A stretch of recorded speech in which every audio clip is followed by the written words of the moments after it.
colaboradores e colaboradoras, foi uma surpresa muito grande. E tinha que ser surpresa mesmo. Eu não queria deixar eu colocar no script, né? Então isso aí tem que pegar de surpresa mesmo, né? Cadê o Denis? Então é uma emoção muito grande aqui pra gente, né?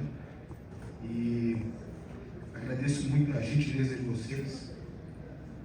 Agradeço muito a presença de todos que estão aqui nesse auditório, que se deslocaram, muitos se deslocaram de outras partes do país, lá de Manaus, São José dos Campos, as Minas Gerais, São Paulo capital, Rio de Janeiro, Santa Catarina.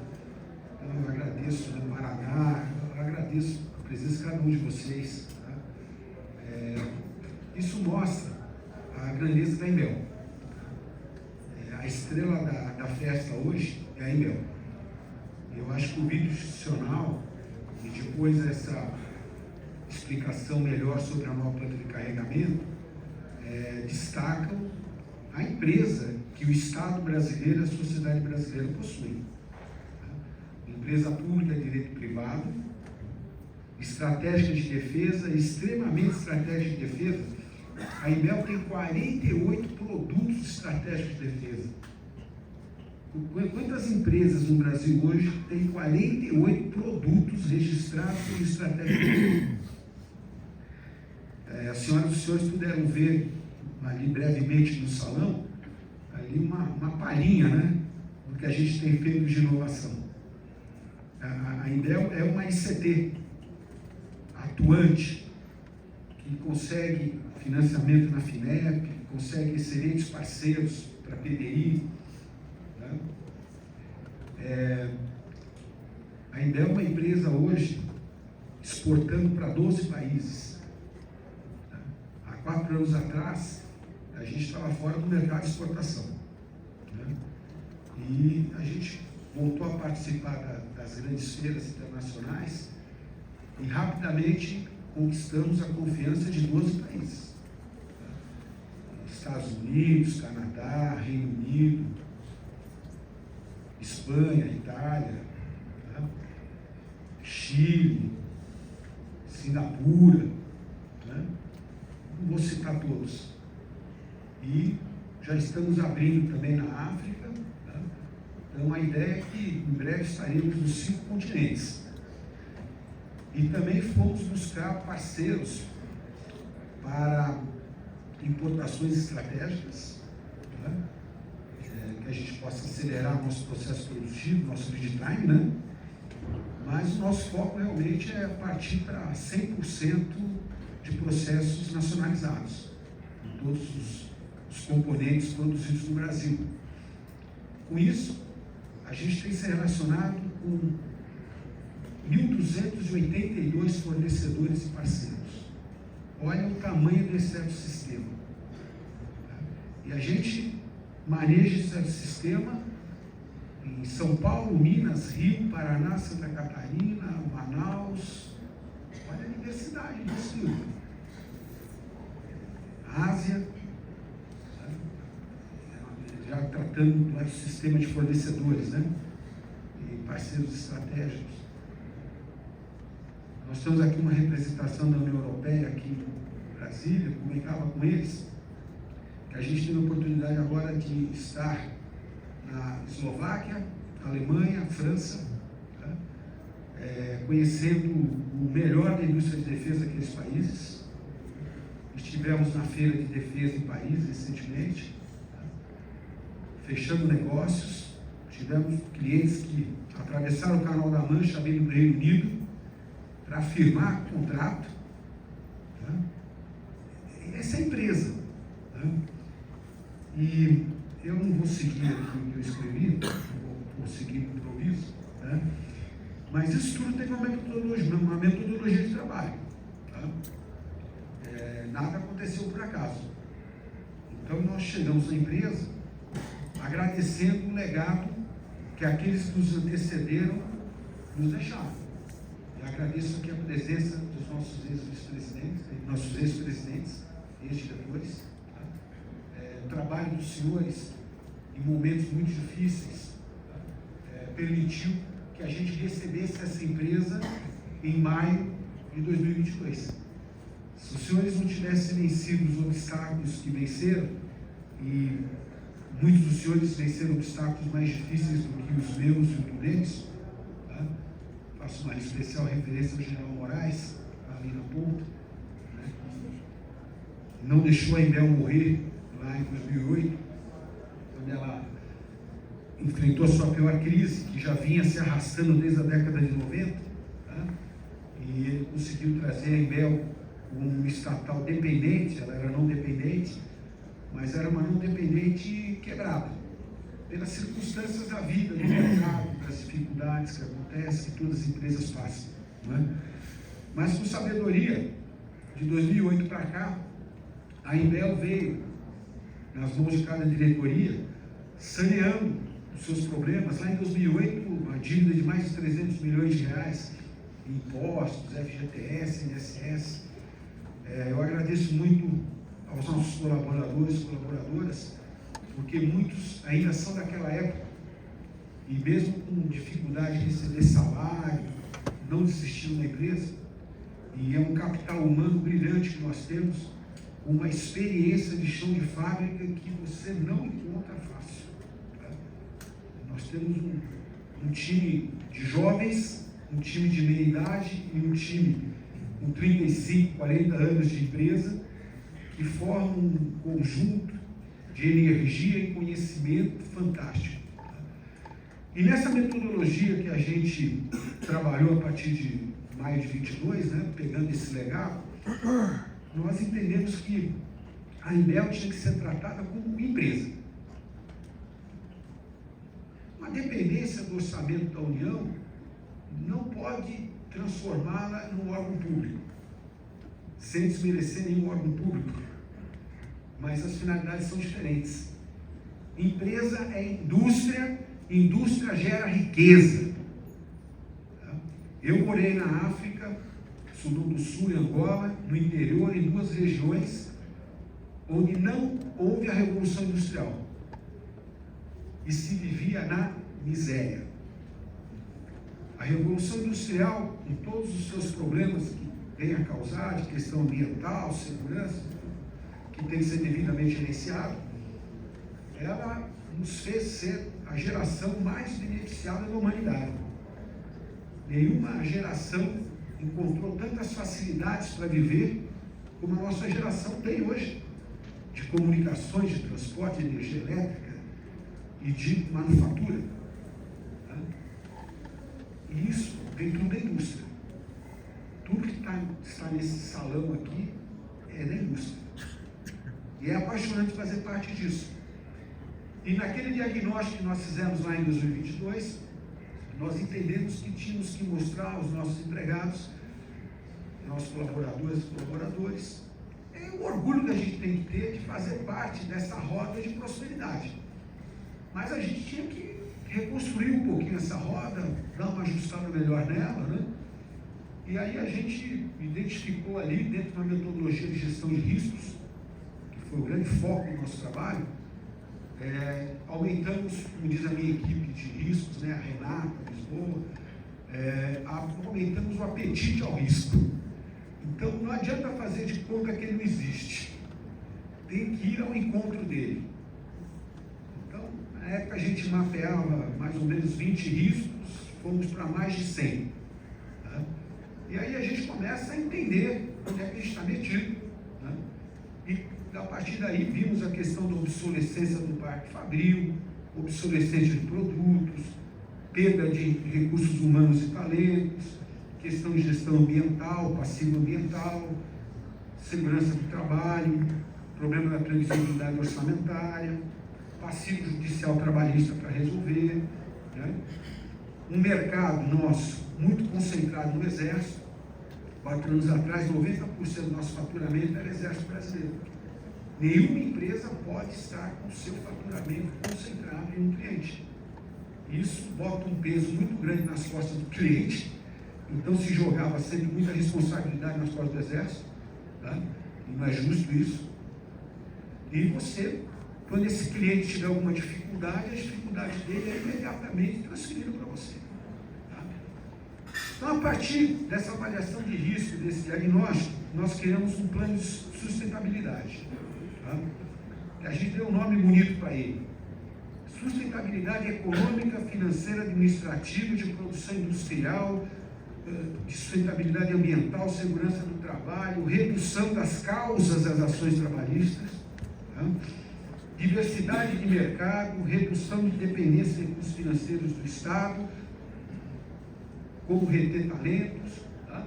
E a partir daí vieram os planos operacionais, os planos de ação, e a roda da prosperidade foi construída e começou a girar. Tá? Bom, para resumir, onde é que a gente chegou? Nós chegamos onde a indústria tem chegado.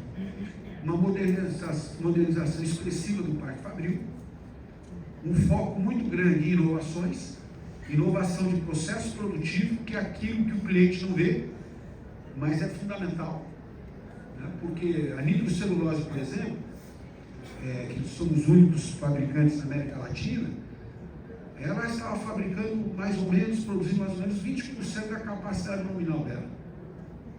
Então ela precisava ter ali um grande choque de manutenção para não ter paradas técnicas iluminadas.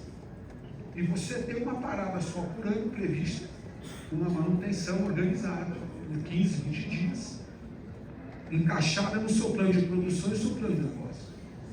Bom, hoje a planta produz, isso aconteceu com o TNT, com a RDX, aconteceu com tudo. Né? Eu peguei a nitrocelulose como um exemplo mais marcante, porque a gente tem aqui um cliente VIP da nitrocelulose, que é a CBC, né? O Fábio, né? Onde é que está o Fábio? Estou vendo o Fábio aqui, né, Fábio? O Fábio conhece essa história profundamente, né, Fábio? O Fábio sofria para importar, né? A nitrocelulose, com a guerra da Ucrânia, já não conseguia mais importar. E o que ia acontecer com a CBC se a Ibel não desse um jeito naquela planta, né, Fábio? E hoje 100% da nitrocelulose consumida pela CBC é a Ibel. E a CBC é uma das maiores produtoras de munição leve do mundo. E produz a munição leve das nossas Forças Armadas, das nossas polícias no Brasil. Quer dizer, a Ibel cumprindo a sua política pública de apoiar a base industrial de defesa. Agora, poderia estar pegando essa nitrocelulose e exportar tudo. E o preço seria maior do que eu consigo vender para o Fábio. E o lucro da empresa seria maior. Mas ela é uma empresa pública, porque ela tem uma política pública para cumprir. Então, muitas vezes ela deixa de maximizar o seu lucro, porque ela tem que cumprir a missão da política pública. Esse exemplo serve para o TNT, serve para a RDX, serve para as pólvoras, serve para propelentes. Tá? Então, muitas vezes nós deixamos de ir ao mercado externo para atender uma base industrial de defesa que faz parte da soberania nacional. São empresas privadas que fazem parte da nossa capacidade de mobilização. Observe o papel estratégico da Ibel dentro desse sistema de defesa. Tá? Então poderia faturar mais, poderia lucrar mais, poderia muito mais. Mas quantas empresas fechariam no Brasil? Quantas empresas deixariam de fazer seus negócios? E no final essas empresas, a partir da matéria-prima da Ibel, também exportam. Isso gera divisa para o país. Nós não geramos a divisa, mas a empresa parceira gerou. O país é um só, isso tudo é um só. A gente tem que ter visão de conjunto e não de egoísmo. E a gente trabalhou sempre com visão de conjunto. Internamente na empresa, fazendo uma perfeita integração das nossas equipes, das nossas 5 fábricas, da usina hidrelétrica, da ICT, com as diretorias, com as assessorias, para que isso pudesse fazer com que essa roda de prosperidade girasse adequadamente. Bom, enfim, ganhamos produtividade, escala de produção, somos indústria. Fizemos uma rampa ascendente de aumento de faturamento, sempre com aumento de lucro operacional. 2025 foi o melhor ano da Ibel no século XXI. Então foi o maior faturamento, com um lucro operacional líquido de 80 e poucos milhões, acho que 86 milhões, se não me falha a memória. Tá? E aí conseguimos fazer uma reengenharia orçamentária, porque estar atrelado ao orçamento da União tira a previsibilidade. por conta dos bloqueios e contingenciamentos que ocorrem na administração pública. E como você vai ter um plano de negócio mais ousado, como eu vou exportar e assinar um contrato de exportação se de repente eu não tenho orçamento para produzir? Percebe a trava que nós estamos? E aí nós contamos com um entendimento fantástico da Secretaria do Orçamento Federal, que foi conhecer todas as fábricas, entender o que é a indústria, entendeu que a Imbel não é um órgão público, é uma indústria, e a partir daí nós tínhamos na época mais de 300 milhões na conta única do Tesouro, era financeiro, que a gente não conseguia ter crédito, acesso a esse crédito, para aumentar a nossa produção, nosso plano de negócio. Tá? E a partir daí nós criamos um sistema com a SOF de expansão do nosso crédito com o uso da fonte própria. Tá? Então eu digo para as senhoras e para os senhores que hoje quase 100% de todo o gasto discricionário da Imbel é com recursos que ela própria gera com o seu plano de negócio. Tá? E isso é a construção de sustentabilidade econômica e financeira. Recebemos uma expansão de crédito agora de 48 milhões, semana retrasada, tá? Fruto do superávit que criamos dentro do plano de negócio que estamos executando. E esses 48 milhões vão virar 90, 100, 120, tá? E com foco muito grande para a exportação. E por isso que hoje, com esses 12 países onde nós estamos, e ampliando isso, a gente tem um plano de negócio, onde nós temos a honra de ter trazido a Marinha do Brasil, a Força Aérea Brasileira como clientes. Então hoje a gente não está segmentado só no Exército Brasileiro, uma das poucas empresas no Brasil que tem as 3 Forças Armadas do seu país como clientes simultaneamente, tá? E elas representam 50% do faturamento. E aí nós vamos lá buscar 35% de faturamento na exportação, 15% na base do Ministério da Defesa, cumprindo nossa política pública. Então nós provamos que a gente pode cumprir uma política pública e ser uma empresa como se privada fosse simultaneamente. E isso tudo a partir da aderência que as nossas equipes tiveram a esse projeto. Nós construímos esse plano lá em 22, apresentamos esse plano para a empresa em 23 e rapidamente todos os funcionários, todos os colaboradores aderiram e fizeram com que essa rampa acontecesse com essa roda de prosperidade de casa. Então eu deixo aqui um agradecimento especial para vocês. Se a Michelle, em nome de vocês, teve a gentileza de nos prestar essa homenagem, a homenagem maior que merecem são vocês, da minha parte, da parte de toda a diretoria. Muito obrigado a vocês. Tá?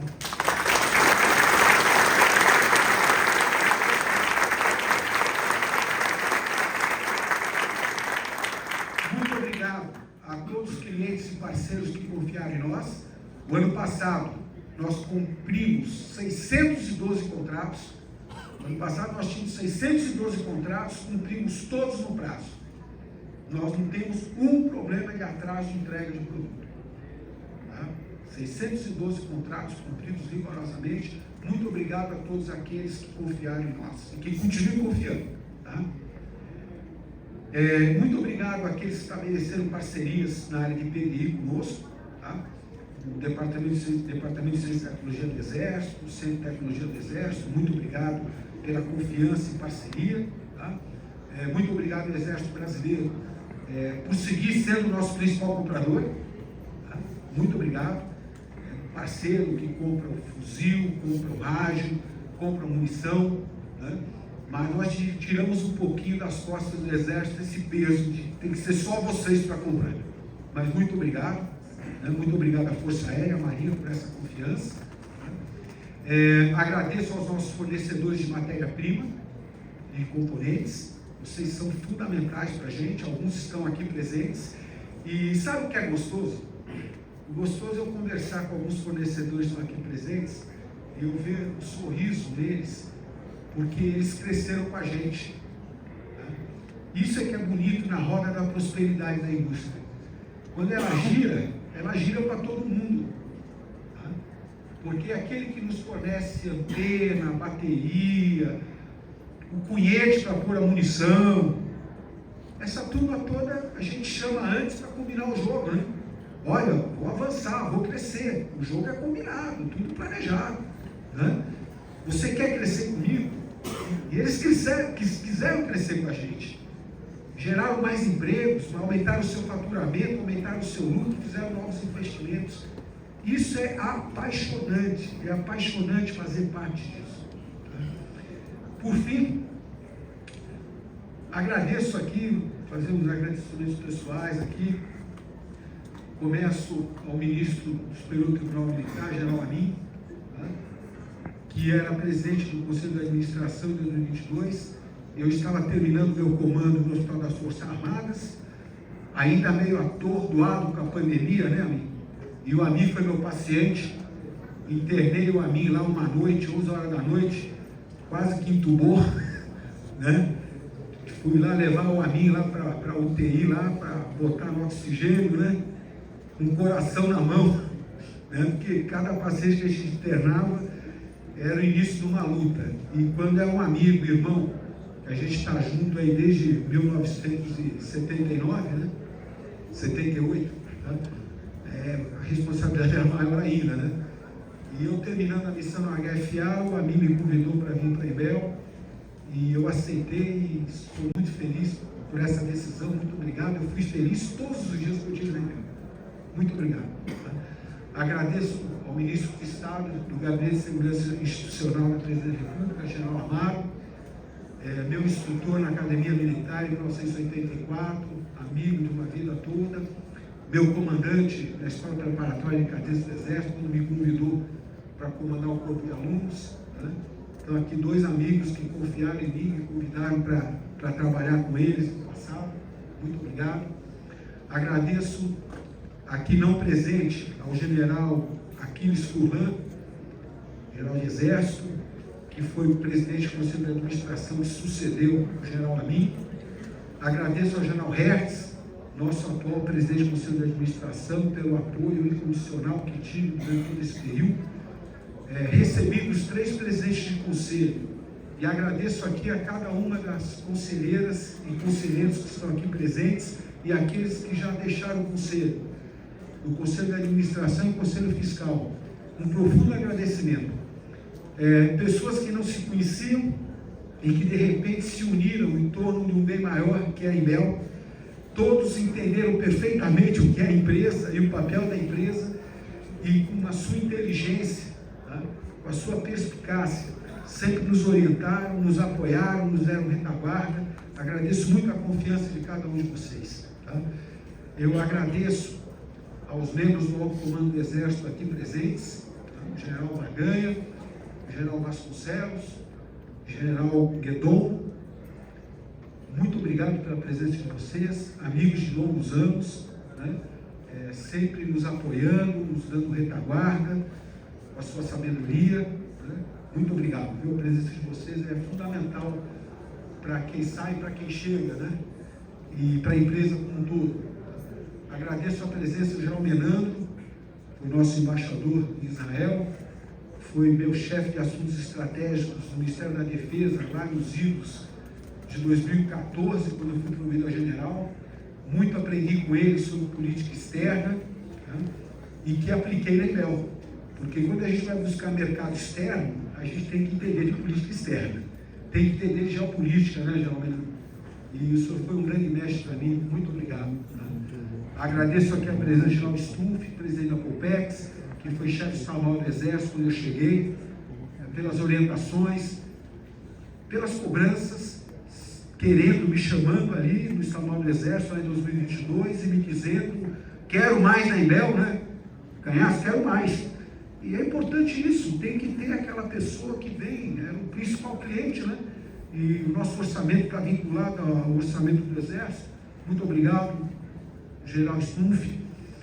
Muito obrigado, General Richard, primeiro colocado na minha turma na MAN, hoje diretor-presidente do CICIPAN, que também foi chefe estadual do Exército e muito nos apoiou também nesse período. Já me cobrou menos que o General Stumpf, né? Companheiro de turma, fica mais fácil, né, Richard? Eu também já estava devendo menos, né? Já tinha menos para cobrar. Né? Então, muito obrigado também pela presença do General Richard.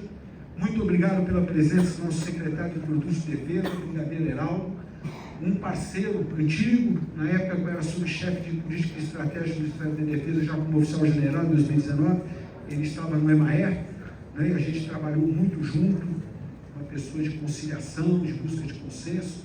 Muito obrigado pela sua presença, muito obrigado pela presença de General Nardi, que também foi meu chefe também nessa mesma área de assuntos estratégicos de política externa no Ministério da Defesa, lá em 2019 e 2020. Muito obrigado, General Nardi, pelos ensinamentos, pela presença.